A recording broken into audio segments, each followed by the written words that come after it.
Clôture dans le rouge ce soir pour le CAC 40. L'indice parisien perd 2,43% à 5 393 points dans un volume d'échange d'environ 4,5 milliards d'euros. L'apparition d'une nouvelle souche de coronavirus au Royaume-Uni inquiète les investisseurs européens. Londres a en effet informé l'OMS d'une rapide propagation d'une nouvelle souche de coronavirus plus contagieuse que les précédentes et pour le moment hors de contrôle selon le ministre de la Santé britannique. Une découverte qui a poussé Boris Johnson à imposer un confinement à Londres ainsi que dans le sud-est du pays. Quelques heures après, de nombreux pays ont suspendu leur vol avec le Royaume-Uni, à l'instar de la France, de l'Italie, de l'Allemagne, mais encore du Canada ou de l'Inde. Selon l'OMS, cette souche découverte au Royaume-Uni aurait déjà été découverte au Danemark ainsi qu'aux Pays-Bas ou en Australie. Une situation qui fait cependant reculer l'ensemble des marchés européens, le FTSE perdant un peu moins de 2% et le DAX un peu moins de 3%. La nouvelle de l'autorisation du vaccin développé par Pfizer et BioNTech sur le territoire européen ne rassure pas les marchés pour autant, même si l'Union européenne va elle aussi pouvoir commencer à administrer le vaccin. L'autorité européenne du médicament devra d'ailleurs rendre son avis en ce qui concerne le vaccin développé par Moderna, cette fois-ci début janvier, alors que ce dernier vient d'être autorisé aux États-Unis et que les livraisons ont commencé dès ce week-end. États-Unis toujours, les parlementaires semblent avoir réussi à s'entendre sur un plan de relance budgétaire. D'après Mitch McConnell, le leader républicain au Sénat, les 4 dirigeants du Sénat et de la Chambre des représentants ont finalisé un accord sur un programme de secours contre la pandémie.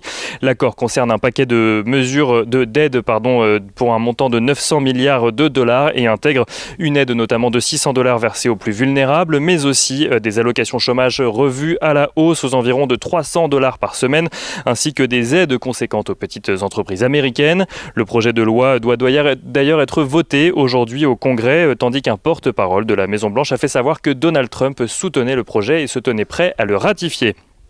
Côté démocrate, on se félicite évidemment de la nouvelle tout en assurant que les démocrates reviendront à la charge pour de nouvelles aides après le 20 janvier, à savoir la date de l'investiture de Joe Biden. Du côté des statistiques, la progression de la confiance des consommateurs plus rapide que prévu au mois de décembre en zone euro a également peu d'effet sur les marchés.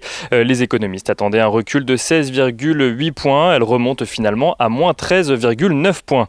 Et du côté des valeurs à présent à la Bourse de Paris, 2 valeurs seulement au sein du CAC 40 sont dans le vert ce soir. Il s'agit de Saint-Gobain et Worldline.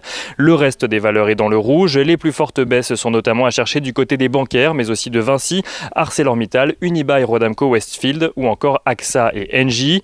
Côté actualité, on notera essentiellement la cession pour 213 millions d'euros de bureaux par Unibail Rodamco Westfield à La Défense.